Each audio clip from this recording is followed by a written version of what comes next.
Hey everybody, welcome to or welcome back to the channel. This will be the first video of my job guide series. So of course we have to start with the fighter job. As always with my guides, they will be as spoiler free as possible. We'll avoid all story spoilers. We'll show some early game locations and some party members. No plot spoilers will be found. I'm going to do a video on each job in Harvestella, so make sure you subscribe and turn on the bell to not miss any updates. Without any further ado, and with no more disclaimers, let's get into it. Job summary. Everyone starts somewhere. Fight with blades to make slash attacks. Learn an attack wrapped in flame and techniques to slash through a wide range of enemies. The fighter is a physical attacker who specializes in both single and multi-target attacks and is a physical attacker. This job is mostly melee, but does have a ranged ability as well. Each job in Harvestella has a cross-job passive. In order to utilize any job's cross-job passive, they simply need to be equipped in your loadout, whether they're on-field or off. The fighter's cross-job passive is 20% physical damage resistance. The fighter job will use both slash and fire damage types. Be sure to use this job for enemies that are weak to either slash or fire damage types.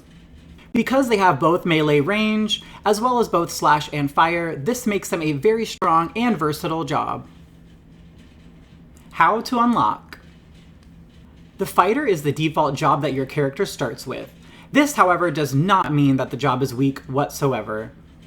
Even though this job is with you from the start, it can be used reliably until endgame if you enjoy the playstyle. Attacks and skills. The fighter's normal attack string is a slash to the left, a slash to the right, and finishes up with a downward slash. The first active skill you get is Blaze.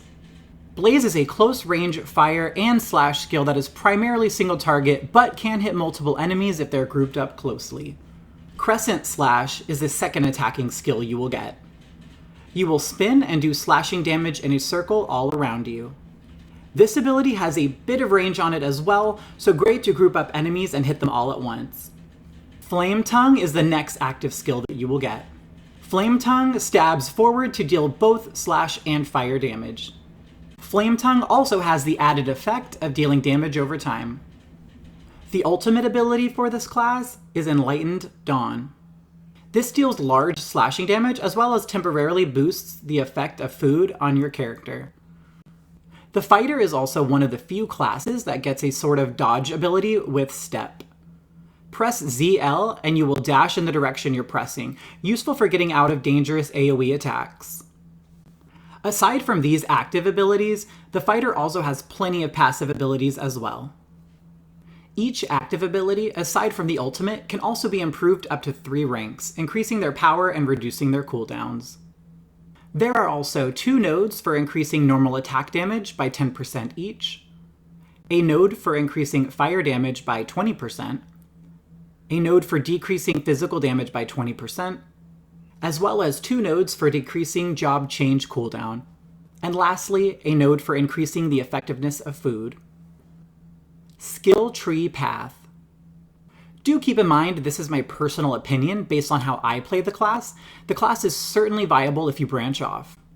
To start, I would go with Blaze, then Step, then Crescent Slash, Enhanced Normal Attack, Flame Tongue, Crescent Slash 2, Enhanced Normal Attack 2, Flame Tongue 2, Shorten Job Change Cooldown, Blaze 2, Blaze 3, Shorten Job Change Cooldown 2, Crescent Slash 3, Enlightened Dawn, Flame Tongue 3, Increase Fire Damage, Reduce Physical Damage, Raise Food Item Effect.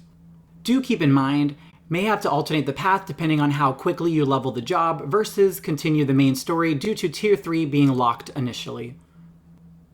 How to unlock Tier 3. You'll need to advance the story until you reach the 5th town. I will not be showing the 5th town as of course we do not include spoilers, but once you're there you will need to craft a repair kit level 2. Once you've crafted the repair kit level 2, You must fix the terminal found inside the cave biome on the farm. Inside will be the item needed to unlock Tier 3 for the fighter job. Accessories. Physical attack up is always going to be a safe bet with this job. Crit rate up also helps as well. Defensive accessories are always great if you are struggling with the area you're at in the game, can do general physical or magical defense, resist the specific damage type of the enemies in the area for some more survivability. The dexterity ring is a staple when you don't have the job maxed, as it raises the amount of JP you get in combat. Down the line, you get the ability to combine accessories to do multiple things, so feel free to experiment. In conclusion, the fighter is a super simple job to pick up and play and will remain viable through most of the game. Using both fire and slashing damage, it can hit a variety of weaknesses. This job is a perfect starting point for learning the game as it doesn't have too many complex mechanics. I really hope you learned something from this guide, or at least had fun watching the video. As mentioned, I will be doing a video on each job in Harvestella, so be sure to subscribe and turn on the bell to not miss any of my new videos. A like, comment, and or subscribe are all free ways you can help me and support this channel for free. Thank you guys again, and I'll see you on the next one. Bye!